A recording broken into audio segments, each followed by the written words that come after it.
मीरा भाईंदर परिसरातून लग्नाच्या आमिषाने फसवणूक करणाऱ्या टोळीचा मोठा पर्दाफाश झालाय। काशीमीरा पोलिसांनी या प्रकरणी 2 आरोपींना अटक केली आहे। आरोपी पीडितांना लग्नासाठी मुलगी मिळवून देण्याचे आमिष दाखवत लाखोंची फसवणूक करत होते। एका 53 वर्षीय व्यक्तीकडून आधी 44,750 रुपये उकळण्यात आले। त्यानंतर घरातून तब्बल 4 लाखांहून अधिक किमतीचे दागिने, लॅपटॉप आणि मौल्यवान वस्तू चोरून आरोपी फरार झाले। पोलिसांच्या तांत्रिक तपासातून नेहा जाधव आणि कस्तुरीलाल राका यांना अटक करण्यात आली।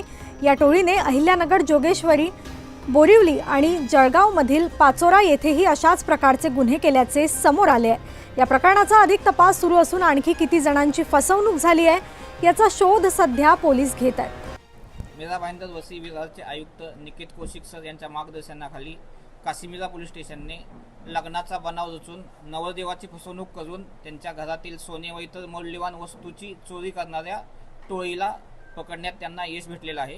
ह्याच्यामध्ये घटना अशी होती की जानेवारी महिन्यामध्ये आपल्याकडे एक कंप्लेंट प्राप्त झाली होती की एका मुलीने एका इथल्या मीरा भाईंदरच्या व्यक्तीशी लग्न केलं आणि लग्न केल्यानंतर दुसऱ्याच दिवशी ती मुलगी त्यांच्या घरातील सोनं आणि इतर मौल्यवान वस्तू असा 5 लाखाचा मुद्देमाल घेऊन पळून गेली होती।